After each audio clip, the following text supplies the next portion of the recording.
So we'll now have the second lecture by Rajesh Gopakumar on gauge string dualities.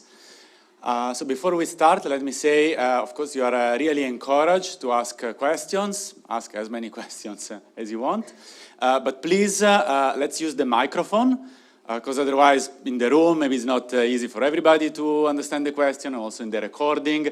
So if you wave or you say, I have a question, and I will run to you and give you the microphone. So please wait these 30 seconds, such as use the microphone. Thank you very much.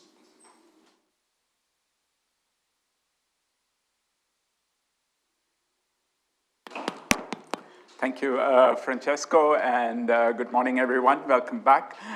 So yesterday I started on describing these simple gauge string dualities by setting up the gauge theory side a bit, the matrix model, the one matrix model, which is in a way just a finite dimensional matrix integral. And then I also tried to after explaining some of the background and how to compute correlators, etc., in it sort of set up the question, what are the observables we would like to have a string theory describe, a dual string theory describe. So, and then I explained a couple of features which a little less known features about matrix models, the permutation or the combinatorial description of correlators, as well as this dual matrix model that you get from integrating in, integrating out. So, so we said that today we will try to bring some of those ingredients together by moving towards the string side to try to go from the gauge theory to the string theory. And in that process, I'll outline a sort of a very general procedure for reconstructing the string worldsheet, and which will play a role in the afternoon lecture on the A-model dual. So that will try to bring together some of the things from yesterday. But before that, if there are any questions about yesterday, it's a good time to ask. All right, is there a pointer? I think this one.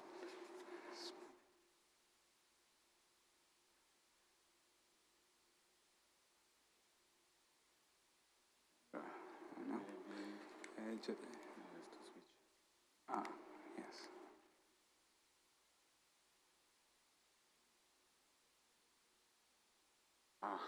No, but just for the pointer.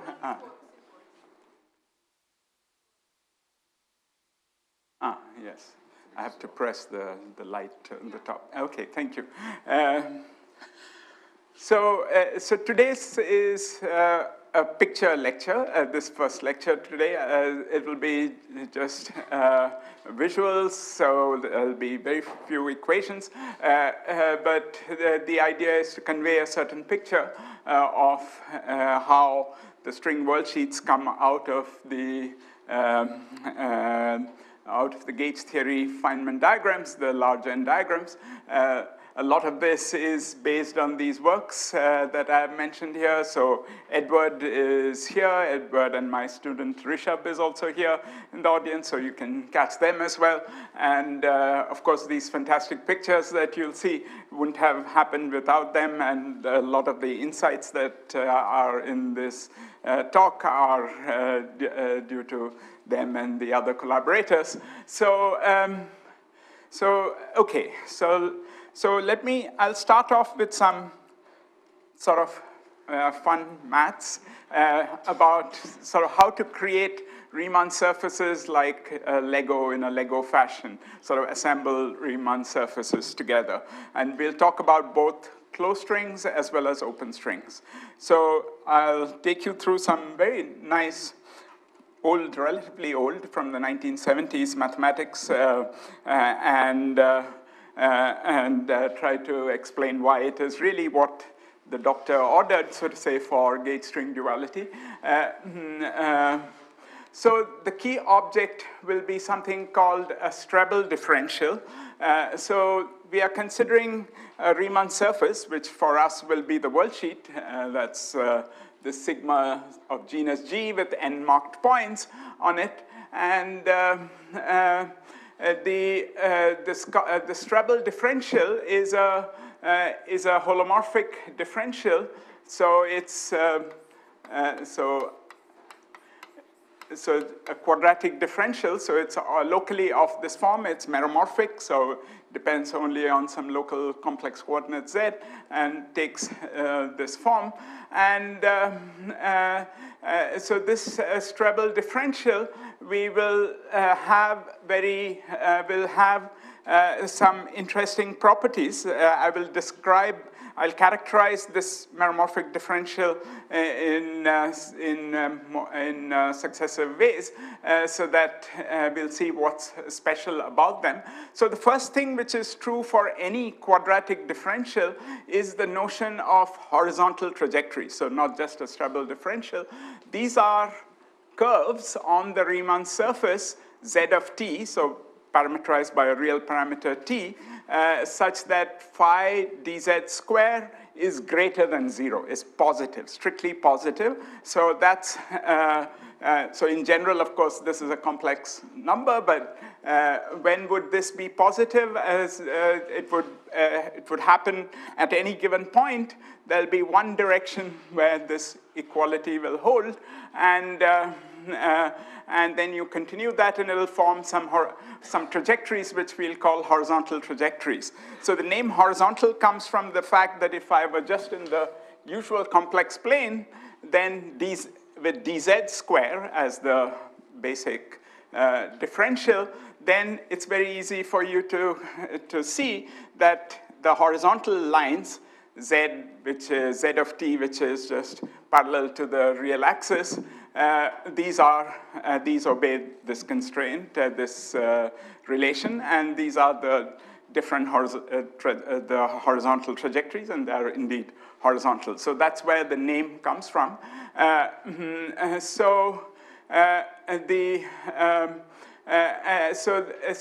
This is what would be, in fact, on a general Riemann surface, locally, you can always choose coordinates so that you make it dz square, assuming you're away from a singularity, and in which case the trajectory will locally look like this set of parallel lines, horizontal. But it's not the case at singularities. So, for instance, near a double pole, so we'll consider the Strebel differentials to be ones which are meromorphic, as I said, and we'll allow up to double poles for the Strebel differential.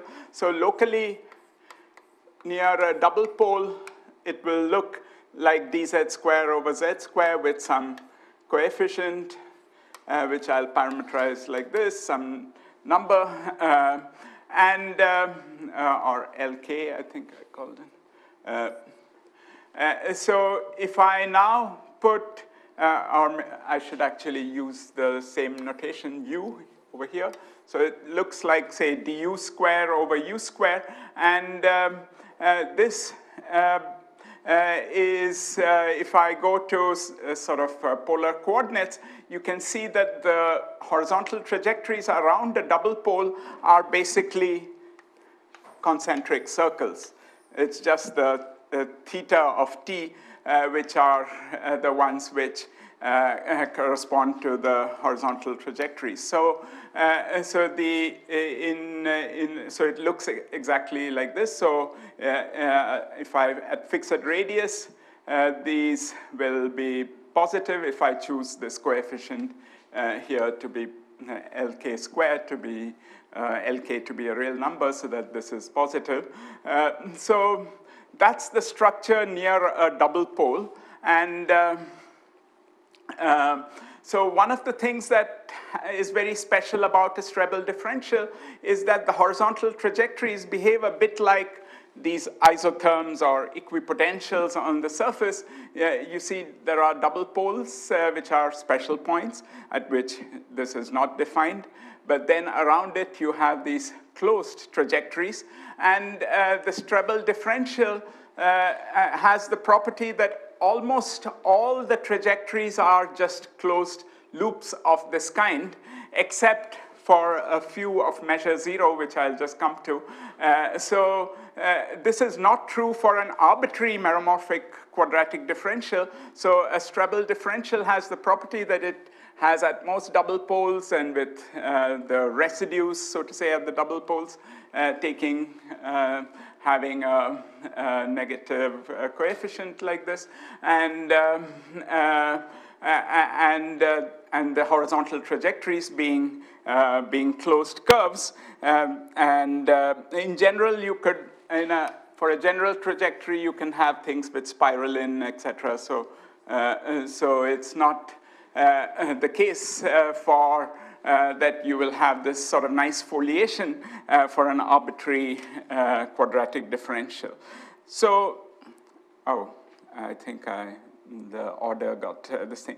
Yeah, so this is what I should have first said. In fact, I said all this, that it's a meromorphic quadratic differential, and the double poles are, in fact, yeah, I should have said the double poles are at the marked points of this Riemann surface, and this L over here is called the residue. So I think the order got interchanged. Anyhow, so the Strebel differential is one which has only double poles, and they are only at the marked points of this Riemann surface, and then the horizontal trajectories look like this, and the Strebel differential is a special differential where these horizontal trajectories are like isotherms. But I said it is almost true that that all the horizontal trajectories are like isotherms, but it's not true for a set of measure 0 horizontal trajectories, the so-called critical horizontal trajectories, which emanate from the zeros of the differential. So if I have, so as I said, if you're not at a pole, then or a 0, you can change coordinates so that it locally looks like dz square. But if you're at a pole, if you're at a 0 of order p, then locally it looks like z to the p dz square. So this is what the phi of z dz square will look something like z to the p dz square. And then if the horizontal trajectories and in the vicinity of this 0 will look like a graph, like the vertices of a graph. So, so in general, for a simple 0, when p is equal to 1, so when it's z dz square, it's easy to convince yourself that the horizontal trajectories are essentially like this. So this is the 0, and you have this sort of graph here.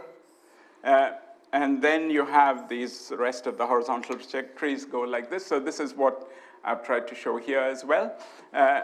So from the zeros, you have a sort of edge of a graph that emanates, and the valency of that vertex is related to the 0. So for a simple 0, you have a cubic vertex. For a 0 of order p, you will have a vertex of valency p plus 2. So valency is p plus 2. When p is equal to 1, you get a cubic vertex. When p is 2, you get a quartic vertex, etc. So you have these special horizontal trajectories, or what are called critical horizontal trajectories, which do not form closed curves, but they really form a graph. And this graph will be called the Strebel graph. And what this graph does is essentially divide up the Riemann surface into disk-like regions. Each disk-like region or face of this graph has a single double pole, has a pole like this. And as you can see over here, like the face encloses a single double pole, and you have these horizontal trajectories. These horizontal trajectories come and essentially collide, and what you see, the collision is sort of the boundary where these kind of meet is this graph. So that's what the structure of the horizontal trajectories is for Strebel differential, that the generic trajectories are like this, but then there's this critical trajectory which forms a graph.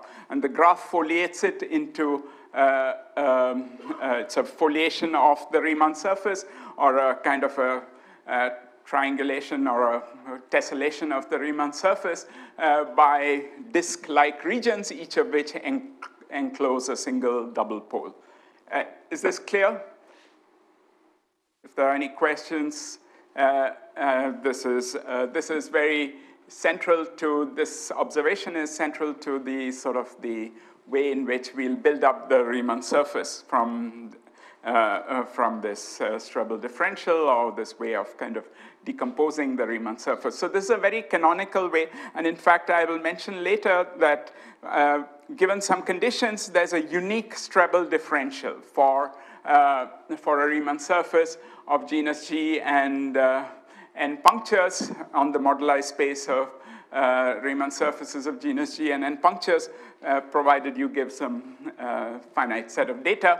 There's a unique Strebel differential. So these Strebel differentials are not the generic quadratic differential. They're very rigid. They're very kind of special. And that's what allows you to have this unique kind of tessellation for any given Riemann surface. Okay? Yeah. So all the graphs that you get, Wait, just. all the graphs that you will get are all connected, will be always connected? Or? Yeah, they're all connected because it divides it into face-like regions, disks essentially, okay. And which have a single pole. So if you have a Riemann surface with genus G with n marked points, there'll be n faces for that graph. I'll come a little bit more later to the detail of the graph, but yes, it is connected. And you can almost sort of visualize this by thinking of sort of these marked points on the Riemann surface, and think of like some ripples emanating from them, and they just go out and they kind of collide at some point, and where they collide, you get this graph. So it's just the places where this thing is meeting. Okay.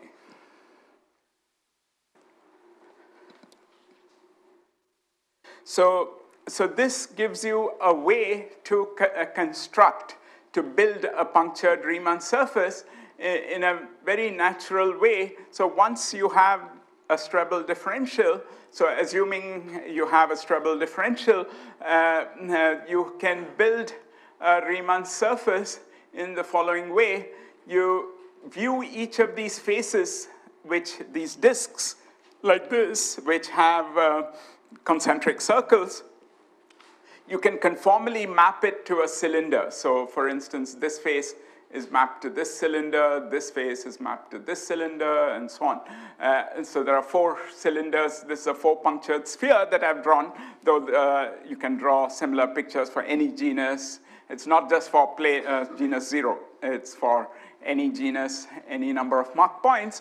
But here we are looking at a 4-punctured sphere. So you have sort of 4 semi-infinite cylinders which you can conformally map each of these disk-like regions onto. And they are being glued together on this graph. So you can see that they're meeting, and they kind of, there's this, think of this sort of this skeleton structure, this graph there, and then you're sort of, that's the Lego-like construction, that you have the spine, this graph, and you are attaching these cylinders to the different faces of this graph in a very specific way, because when you do this conformal mapping especially, it's clear that this residue, this is called the residue of of this double pole. It's the analog of the residue for a single pole, which if you took the square root of this differential, you would get a ordinary single differential, and there you know that it's like du over u, the coefficient of this is the residue. So this is essentially the same idea, and this residue, this dz, this residue is essentially, like I said, it's just the integral over one of these circular trajectories. You just take any of these trajectories and integrate the square root of this differential, you get this residue. The usual residue theorem tells you that this coefficient is the integral of this treble differential. So you can view these cylinders as having circumference Lk. So this one has circumference L1, this one L2, L3, L4, which are the residues of the poles at each of these 4 marked points. So if I gave you that treble differential, what you do is you look at its horizontal trajectory, you take these cylinders, which are whose circumferences are the residues, and you glue those cylinders with those specific residues along this graph that I have shown. It's in some ways a bit like the old light cone gauge in some ways in string theory, but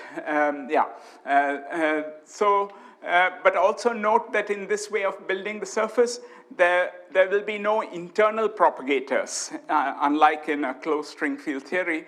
There are no internal propagators you have, because each graph, there's no internal cylinder. That's what would make the graph disconnected in your language. If I had 2 pieces, then I would have to join them by a cylinder. So the connectedness is related to the fact that there's no internal propagator.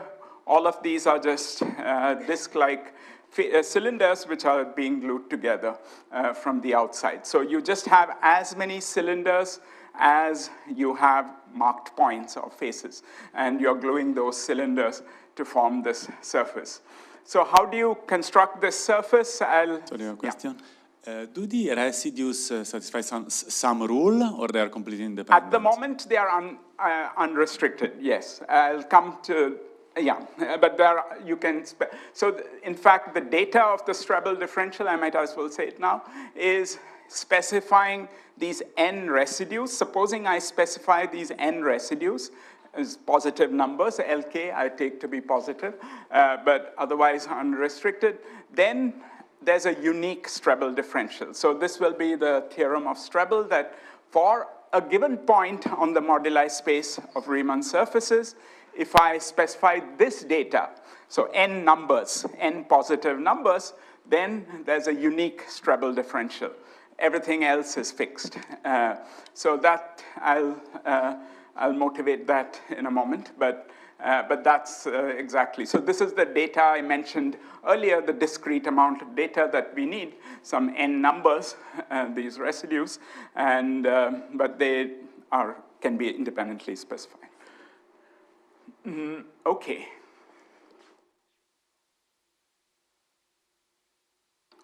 So now Strebel used this theorem that he proved, which to give a very interesting parametrization of the moduli space, MGN. So genus G Riemann surfaces with n marked points. So what Strebel said that, yes, you have these residues, of course, you specify, okay, let me state this theorem again, which Francesco his question brought up, which is so Strebel proved that for any point on the moduli space of Riemann surfaces, together with these n perimeters, circumferences, whatever you want to call it, residues, Lk, you get a unique Strebel differential and hence a unique Strebel graph. And this Strebel graph allows you to parameterize the moduli space in the following way. So it's not only the, once I give a Strebel differential, it's not only the circumferences that are fixed, I can talk about the integral between two zeros. So remember the zeros of the Strebel differential were the vertices of the graph. So between, say, two adjacent zeros, which are connected by an edge of the graph, I can integrate phi dz, the square root of phi dz, which is a one differential, between the zeros za and zb, and I call that lab. So that is also positive, because remember the condition, this being greater than 0 means that if I take this square root, that's I can take the positive square root, and this number lab is also a real number, but it's not a residue, it's just the edge length from this vertex to this vertex. And so a Strebel differential gives you now edge lengths associated with each of the edges of this Strebel graph. So, but now these lengths are not all independent. They have to satisfy the constraint that, for instance, this length plus this length is equal to the perimeter L1 and so on. So, so just to go back to this diagram, you see that here this length plus this length is equal to L2, and here is this length, this, and this, these four. Sum of these four lengths must be equal to L1, etc. So you get n constraints on these edge lengths, but coming from the perimeters, but otherwise there are actually more edge lengths than there are constraints, and in fact it's those independent edge lengths which help you to parameterize the moduli space.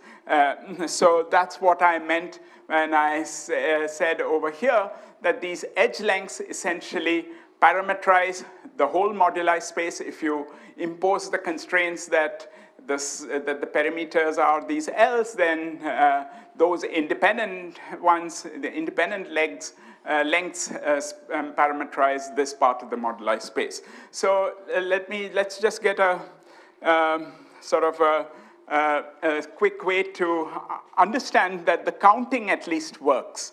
And so this is a sort of a simple calculation. So if you look at, you know, for the Strebel graph, it's a graph on the surface, and v minus e plus f is 2 minus 2g. So consider, and we know the number of, faces of the graph is n. That's the number of marked points that we had. Now we need to know what's e and v. Now the generic case is where there will be a simple zero of the Strebel graph, and therefore a vertex of valency 3.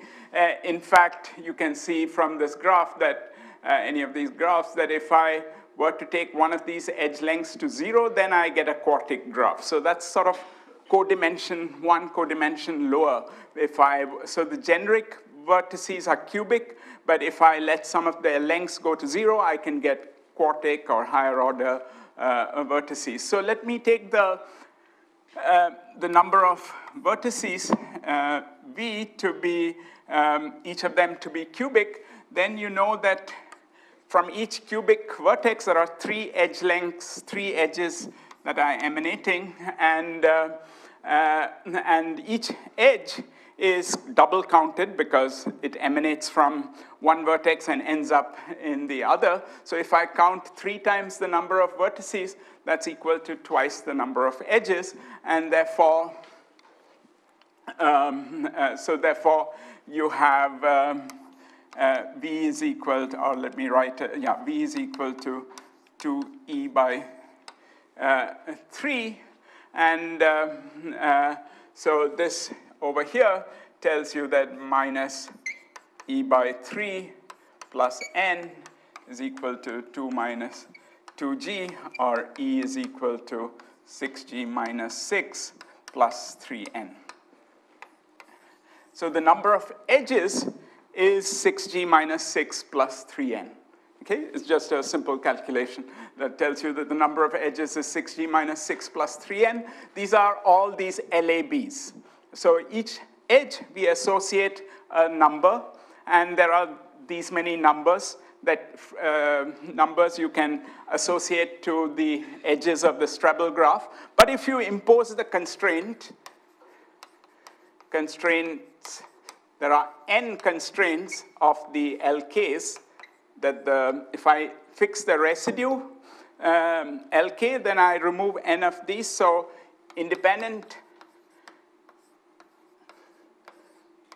the number of independent lengths is 6g minus 6 plus 2n, precisely the dimension of the real dimension of the moduli space of genus G Riemann surfaces with n punctures. Okay, so you see the counting works, at least at the level of the number of parameters. The number of independent lengths that parameterize this graph is the same as that of the moduli space of Riemann surfaces with n punctures. So the idea is, so that's in a sense part of the Strebel theorem, that once I have a graph, once I have a point on the moduli space, I get a unique graph, and the unique graph has these lengths which parameterize, either you can think of it as parameterizing this full space, this decorated moduli space, or if I fix the perimeters, the independent lengths parameterize the usual moduli space. But there's one more caveat I need to think. This was the counting, so to say, for a generic graph, but as I said, you can have different graph topologies when, say, this vertex collides with that vertex, and then you get a quartic graph. You can sort of open it out in the opposite direction. So you can have what is called a Whitehead move. This goes to a quartic graph like this, which goes to something like this. So I can now, that's a different graph topology. So locally, you can imagine replacing this S-channel piece by a T-channel, so to say. And in this process, you go to a different graph topology. And that's, in fact, so the non-trivial theorem of Strebel is that if you include all these different graph topologies, so a given graph topology, the number of independent lengths is 6g minus 6 plus 2n, but it covers, as you let the lengths vary, it covers only a top-dimensional cell of the full moduli space. But if I now go through a kind of a wall of this cell, I can go and then look at a different graph topology. I go to another cell in the moduli space, another top-dimensional cell, whose dimension is 6g minus 6 plus 2n, and then so on. I can then go and do the same move on one of the other edges, and so on, and I sort of fill out the whole moduli space by looking at each different topologies of these ribbon graphs, as well as all the possible edge lengths in each cell. So each cell is a top-dimensional cell, and each cell is parameterized by one topology of the graph. I go to different cells parameterized by different topologies. As I sum over all the graph topologies, I sort of get the full moduli space. So this is a very non-trivial mathematical statement, and that was why the theorem is a non-trivial one. But it's very useful for us because it tells us that as I change these graph topologies and vary these lengths, I have a way to kind of cover the whole moduli space, to parameterize the whole moduli space. Is this clear? This is another key important statement that it's a way of, it's a very, maybe a different way of parameterizing the moduli space than what you're used to. You might have thought of the four-punctured sphere as parameterized by, say, one complex coordinate, z, and of course z bar, so two real numbers in terms of one complex coordinate. But here we would be parameterizing it. In fact, this diagram tells you how to parameterize it. You see there are 6 edges, right? This graph has 6 edges.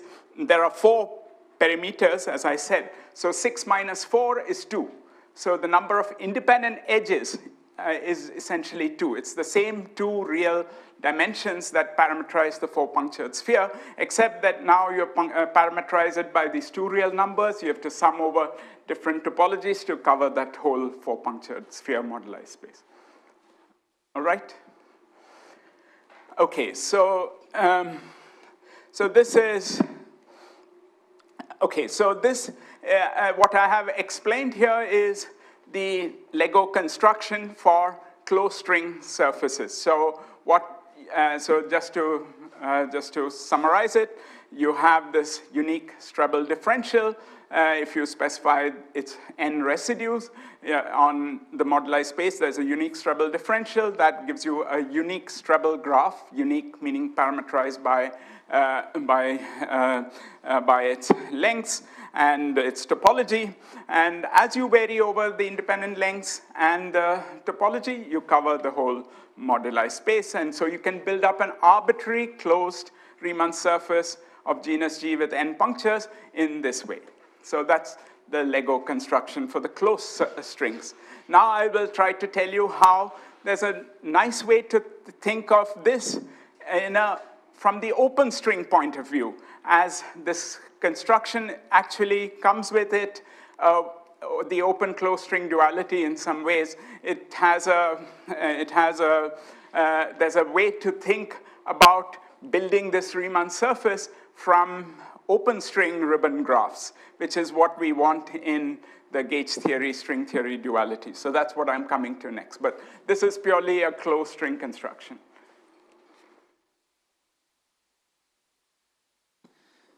Maybe it's a bit too early to ask this question, but because we're talking about open strings and closed strings, usually, even when we have like a 4-function sphere and we're trying to do some computation in gauge theory, it does not get a contribution from a specific diagram, I think, right? There are many different diagrams that contribute to it. Exactly. Well, here it seems like the topology of the worldsheet specifically like-specifies a particular diagram or whatever. No. There are many diagrams. This is the thing over here. So to be able to get the closed string amplitude is built up. The closed string amplitude is an integral over this whole moduli space. And that's built up from contributions from this piece of the moduli space, which corresponds to a topology in which it looks like this. And then this piece of the moduli space where instead of this spine, you should think of replacing this piece over here by something like this, which is a different topology. But all of them have the same number of vertices, though? They have the same number of faces. I'll come to the Feynman diagrams in a moment, but at least at the you're not summing over one graph or anything. You're summing over many graph topologies. And how this is related to the Feynman diagrams is an interesting point, which I'm coming to. But at this stage, just think of this as some closed string construction, closed Riemann surface construction. So as I said, we can view this also as an open string, a way of constructing, building up the closed string worldsheet from open string strips. Open string, sort of just the ribbon graphs, which are part of your Toft ribbon graphs, or in an open string theory, just the usual world line of open strings. So this is in the following way. So I mentioned about vertical trajectories, but there's something else. When you have something horizontal, it's natural to expect something vertical.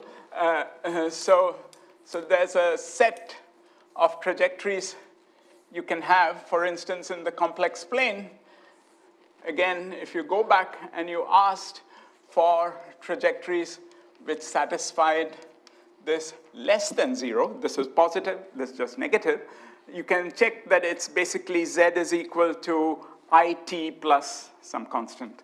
I mean, basically it's along the imaginary axis. So, so you have the negative, the horizontal, there are horizontal trajectories also that you can associate to a quadratic differential. And in the case of the, so for instance, over here, near the double pole, the horizontal, the vertical trajectories go radially, like this. That's also easy to kind of verify. Near a pole, they go kind of bisect things like this. So you get vertical trajectories near the 0, you get vertical trajectories in the vicinity of the 0 like that. And so there are, there's a, so if you look at the same, I think this pointer is not working anymore.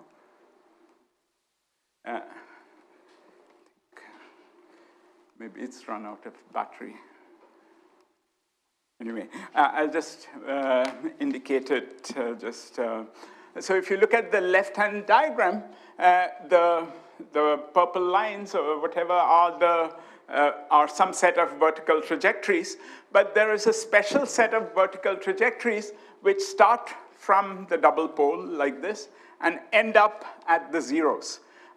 So these are the ones I've shown with dashed lines over here, starting at a double pole, ending at the zeros. And if I look at these special vertical trajectories, they basically carve up the Riemann surface into strips. If you conformally map them, these are these sort of orange peel-like slices going from one double pole to another double pole, like in the middle that you see is conformally equivalent to a infinite strip, or this upper half piece is a semi-infinite strip. And so it's this triangle that is formed by one edge being the Strebel graph, the other being these two horizontal vertical trajectories from the pole to the zeros. This is conformally equivalent to, say, the upper half strip, and there'll be a similar one below, which will be the lower half strip. So you have a way to sort of carve out the Riemann surface in a very natural way into strips whose width is given by the Strebel length as well.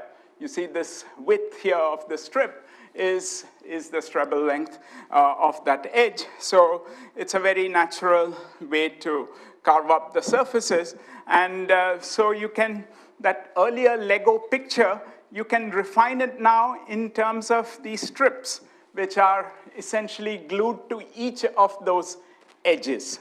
And so each cylinder is now built out of individual strips. So it's like gluing together this, so the top cylinder, if you see, is glued together with 4 different strips corresponding to the 4 different edges at which it meets. So this Riemann surface can be viewed as coming built out of these semi-infinite strips. And it is these strips that we will identify with the ribbon graphs of the large N gauge theory. It's these, the strips between any 2 double poles. So for instance, the leftmost strip on the top, so I can't point here, but the leftmost strip on the top and the topmost strip on the left, they join together to form one infinite strip. Each of these are semi-infinite strips, but that one continuously joins. They both meet at the left top edge of that Strebel graph, and they form one ribbon graph which goes between 2 poles or 2 marked points, and that we will identify with a Wick contraction between the 2 sort of vertices. The marked points will be where the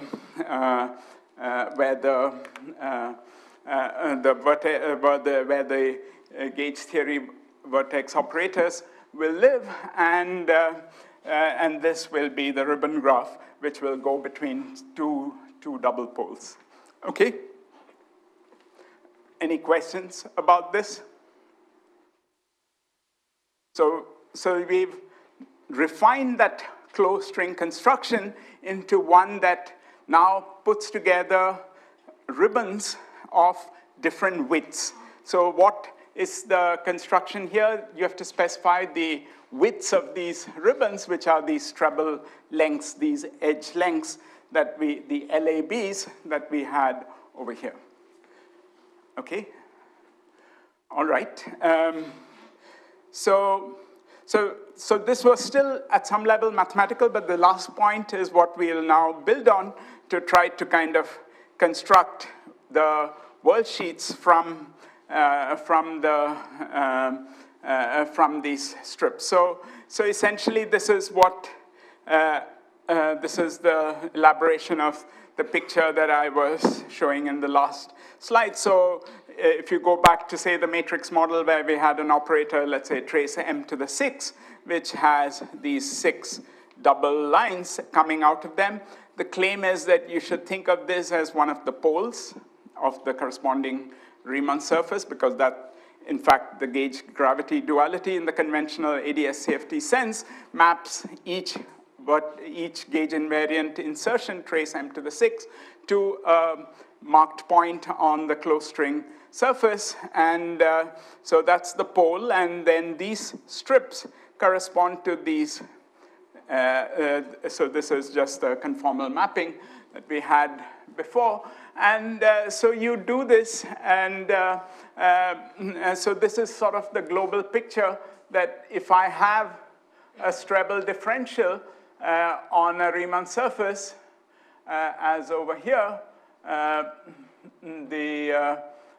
so the zeros are shown with the zeros and the poles with infinity. So you see the Feynman double strips are emanating from each pole, ending up at each of the other poles, and that these things are in between two zeros, and so you're kind of foliating, building up the Riemann surface by these string bits that are kind of tiling this whole surface. Okay, is this clear?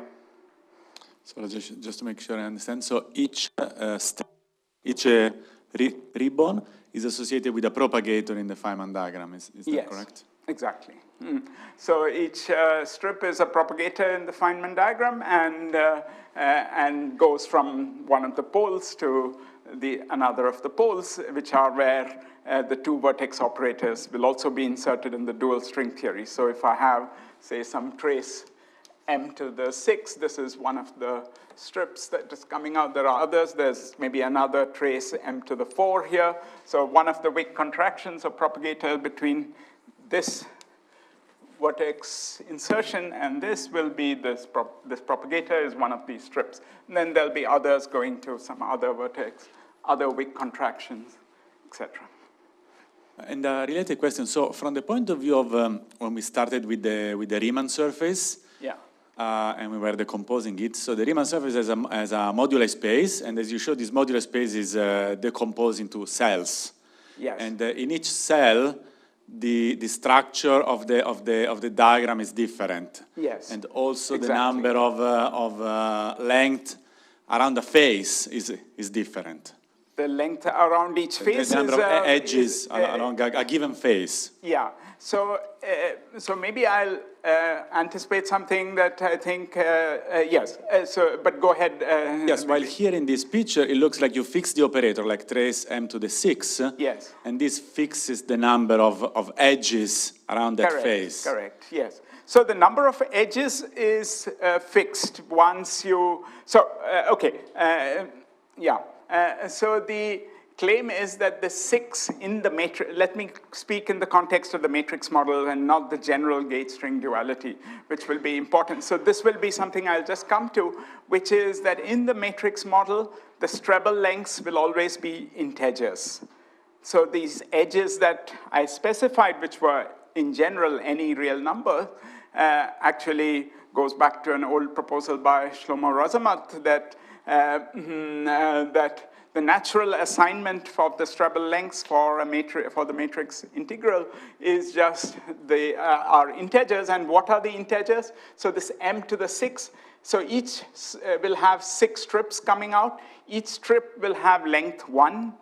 And so 6 will be the perimeter. The sum of all the strip lengths is the capital L that I mentioned. So this will be 6, this will be 4. These will be externally specified. But then the different numbers of big contractions will tell you the different diagrams will have different assignments of integers corresponding to the different ways in which you can big contract, essentially. So between, say, this vertex and this, if there are 3 strips, I'll say the corresponding edge here has length 3, or width 3. So there'll be 3 strips of length 1 each. So that's, I'll maybe say a bit more about this again, but that's the general idea. Okay, so this fits in with the conventional idea of open-close duality, and this string bit reconstruction of the world sheet from Feynman diagrams is very natural for the ADS-CFT dictionary because the vertices of the Feynman diagrams, which correspond to the insertion points of the closed string, so an endpoint function, endpoint correlator of single trace operators corresponds to an endpoint closed string amplitude, and that's what this identification of these strips with these vertical trajectories gives you, that they are essentially the double poles are where the matrix, the gauge theory operators are inserted, and these strips are the strips that we had in over here. So these are the strips. They're all going from the double poles, the four double poles. So this would be a 4-point function in the matrix model, the dual, or the ADS, the CFT dual to in the usual ADS-CFT story. A 4-point function of gauge invariant operators would correspond to a 4-point function in the string theory, and the matrix operators are inserted at each of these points. This is like trace m squared, trace m squared, trace m to the 4, trace m to the 4 if you wish.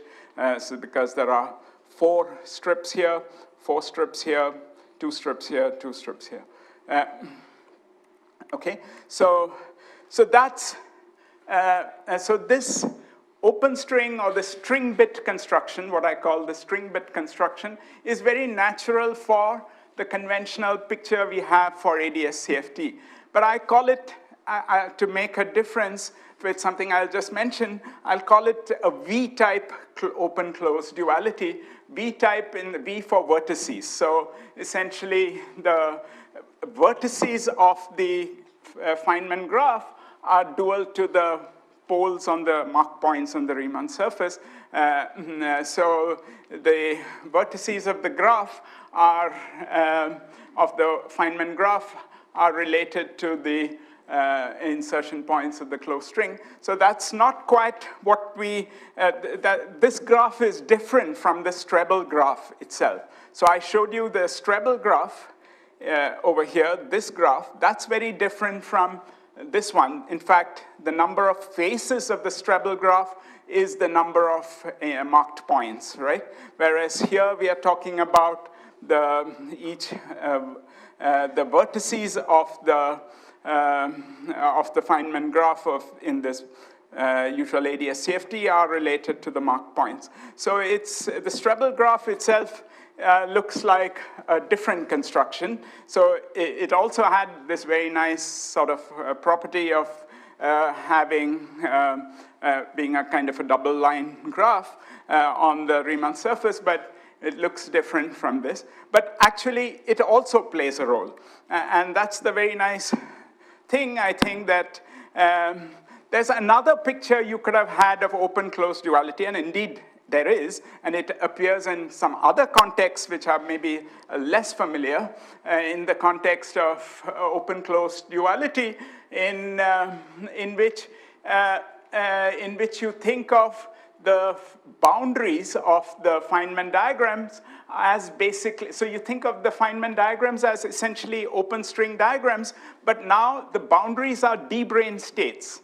And it's the D-brane states that you're kind of closing up and replacing by closed string operators. So that's a different notion of open-closed duality. So what I want to emphasize to you is that we sometimes conflate all these open-closed dualities, but there are actually, if you think about it, two slightly different notions. One in which the Feynman diagrams of the gauge theory are viewed directly as D-brane, as open string world sheets, and the boundaries are D-branes, correspond to D-branes, and the open-closed duality is where those D-brane boundary states, which are sort of these disks on this Feynman diagram, the boundaries are replaced by punctures. So in this case, a Feynman diagram with 5 faces, like over here, would correspond to a 5-point function on the dual string theory side. So in fact, this is how the open-closed duality is realized in the Chern-Simons conifold case of topological string theory, or even before in the Kontsevich matrix model, which I mentioned briefly yesterday, that crops up for the minimal string theories. So this is a different mechanism of open-closed duality. So, so the Strebel graph itself is the natural one to think of when you think of this F-type or face-type duality, because the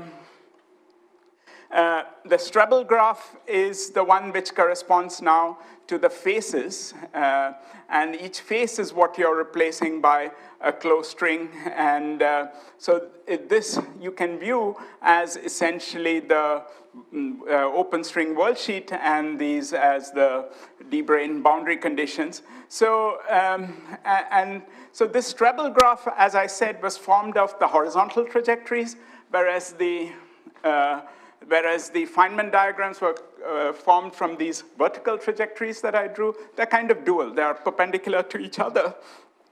And as I will, and you can also convince yourself very easily that that's the dual graph. So there's the graph, the Strebel graph in this construction that I gave. That's a natural graph on the Riemann surface. There's its dual graph. The dual graph is very simple. It's basically you associate to every face of the original graph, you associate a vertex, and then you draw a transversal edge to each edge of the original graph, and you form the dual graph. So the dual graph and the graph both play roles in open-closed duality. It's just that one, the Strebel graph, plays the role of the Feynman graph in an F-type duality, whereas the dual to the Strebel graph plays the role of the Feynman graph for the V-type dualities. Now, this might sound very unfamiliar, a little exotic, and so on, so I want to show you a simple example where both these are realized, and this is, in fact, gives a very nice diagrammatic picture. So that's what I will, in the remaining 15 minutes of this talk, I'll try to explain that. So the idea is, so I told you there are both these V-type and F-type dualities, which are Feynman graph duals. So the question is, can there be a system where you have both these open descriptions, these two different open string descriptions, which correspond to the graph and its dual? And indeed, and there are now, I think, several examples where you can see this triality happening with a V-type duality and an F-type duality, but I'll show you a simple one where you actually can see a dynamical graph duality. And this example will be nothing other than my example, essentially a diagrammatic illustration of the example I showed you yesterday. I showed you yesterday this Hubbard-Stratonovich trick of going from a matrix to its dual. that we'll just see the diagrammatic interpretation of that will be this graph duality. So remember, so I'll take you, recall for you the steps that we did yesterday, but very quickly. I mean, I went through the mathematics yesterday. Today I'm showing you the pictures. So the mathematics was we started with one matrix model of this kind. So it's a generating function of, in the Gaussian theory, correlators with insertions of trace m to the k, as I said. That's what these 't Hooft couplings are. And a trace m to the 6 vertex, like before, like I showed before, is something that has 6 of these double lines coming out of it. So this is locally a vertex in some Feynman diagram corresponding to some correlator. So just think of it like some piece of a larger Feynman diagram. Now what did I do? I did this integrating in of fermions. I wrote this as a determinant, and I integrated in fermions. So what does that mean? So now you're left with the m has only a propagator. There's only a propagator, quadratic propagator for m. So the notation is that these solid lines correspond to the n by n double lines, but the dashed lines correspond to the q by q. You remember there were q of these. So these fermions were in the bifundamental. They carried one index which went from 1 to q and one which went from 1 to n. So the fermions are these lines over here. So there's a cubic interaction between psi dagger m psi, which is what you have over here. This is the m, this is a psi dagger, and this is a psi. I mean, so what you're doing, when you integrate in psi and psi dagger, each vertex, you're essentially blowing it up because you now don't have that m to the 6 vertex anymore. What you have are these psis and psi daggers, and so what you effectively are doing is blowing up that vertex. Okay, is this clear? That this is the diagrammatic of this integrating in the fermions. I'm sort of replacing each composite vertex of the trace m to the 6 by a sort of a loop in which there is a fermion propagating. So the fermion is the one you should think of as in the intermediate lines with the dashed and a solid propagator. So this is the fermion, say psi or psi dagger, and this is the m. So you have only propagators for these. So the propagator for the psi is basically given by x, and then the vertex is given by this cubic term. Then we integrated out the m, and so that's this step. So when you integrate out the propagator, you're basically collapsing that m propagator, and you're replacing it by a quartic vertex of fermions, and that's what we did over here. When we integrated out m, which is quadratic, you get the psi dagger x psi, but then you also get a quartic term, psi dagger psi the whole square, which is this piece. So that's the first step. The first step over here corresponds to this. Now, what I did was integrate in another field in the q by q, in the AB index, and that corresponds to splitting it, but now the splitting the dashed, these, remember, these are in the, this is the A equals to 1 to Q, this is the I equals to 1 to N index. So these are in the bifundamentals. So now what I have done is I've introduced a propagator for the adjoint of the Q by Q, and that's this field B. And the way so it's again the same sort of Whitehead-like move that I showed over here, but in the language of this graph dual. So what you see is that the original edges are getting replaced by dual edges perpendicular to them. And finally, the last step that I did was integrate out the fermions again. Once again, the fermions appear in these little loops, and what you get finally when you integrate them out is you get vertices, composite vertices for the B. So what you have done in this process is started with the original started with this matrix model, the n by n matrix model. Through this whole series of transformations, we ended up with a q by q matrix model in terms of this matrix B. This is what I showed you on the board yesterday in more detail, but graphically, what you have done is replaced the original Feynman graphs by the dual graphs. So if that's not clear, if you just go through the diagrams, essentially the key step is here. You have replaced edges by the dual edges, and you can see that the vertices get replaced by the dual faces, and the faces get replaced by the dual vertices. So essentially the original faces contract, and the original vertices expand. It's very beautiful. We should make a movie, I think, and as I keep saying, yeah. Yeah. One second. So is there a geometric interpretation for the integer q in this picture that yesterday was determined from an equation, if I remember correctly? Yeah, so q is so the way to think about this is that this is a different set of branes. And the q is the number of the dual set of branes. So you can describe, on the one hand, the closed string background by one set of branes, and in fact, in this matrix model, especially if you take the double scaling limit, that's how these manipulations arose. The original matrix models can be viewed as, in the double scaled version of the one matrix models, can be viewed as the open strings on the so-called ZZ branes of Liouville theory, and the minimal string theory. And these can be viewed as a different set of D branes, QD branes, the FZZT D branes, which are another set of D branes in the theory. So there are two different D brane descriptions of the same closed string system. And you can describe in the large n limit of one or the large q limit of the other. So that's the bottom line here.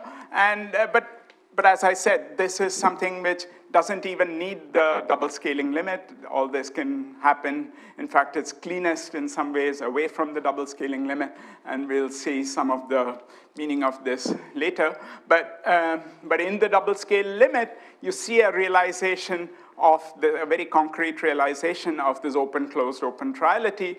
There are two different open string descriptions, the Kontsevich description and the double scale matrix model description, both describing the minimal string theory, which is the 2,2m plus 1 minimal models coupled to Liouville theory, Liouville gravity. So, so that's the this thing. So yeah, maybe that's where I want to stop today. I think Francesco wanted me to keep a few minutes for some questions, but I can elaborate more on